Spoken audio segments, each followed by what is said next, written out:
Okay, here is another model that helping us to figure it out the brain function. In the you remember in the other part we explained that the diencephalon. So I'm going to use this model to show you the sagittal view. So I'm going to remove that. You can see the sagittal view here. Here is the mammary body as connecting the hypothalamus with the cerebral cortex. You can see the fornix and you can see the thalamus, hypothalamus. Here you can see this one. This is the pituitary gland, and here the infundibulum. You already know that the uh, hypothalamus create the hormones that control the activity of the pituitary gland for us.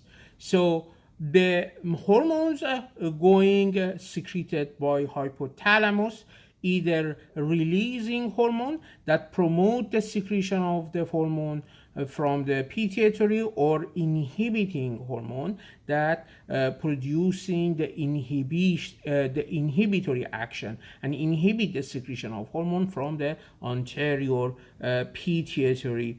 Here again is the corpus callosum that we discussed about that previously.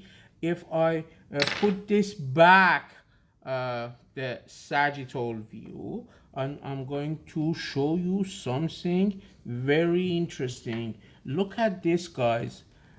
The in this area, when you are looking here, you can see the optic chiasma.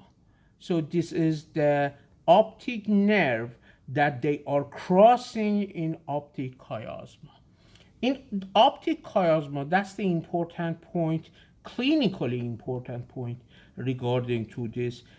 Majority of the time, the patient with the tumor of the pituitary, the enlargement of the tumor disrupt the nerve communication in optic chiasma.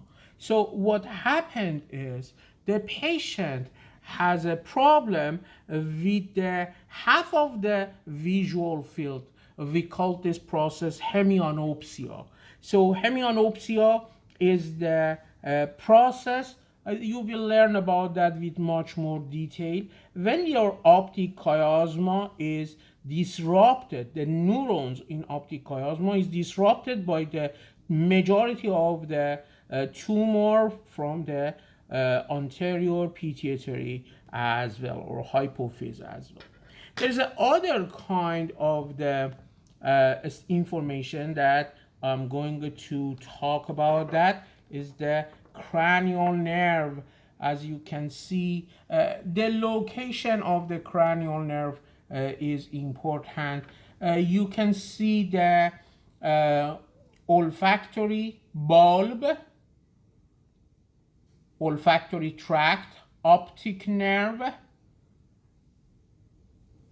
Here is the oculomotor nerve, trochlear nerve. Trochlear nerve is the only cranial nerve that originated from posterior, not from the ventral portion.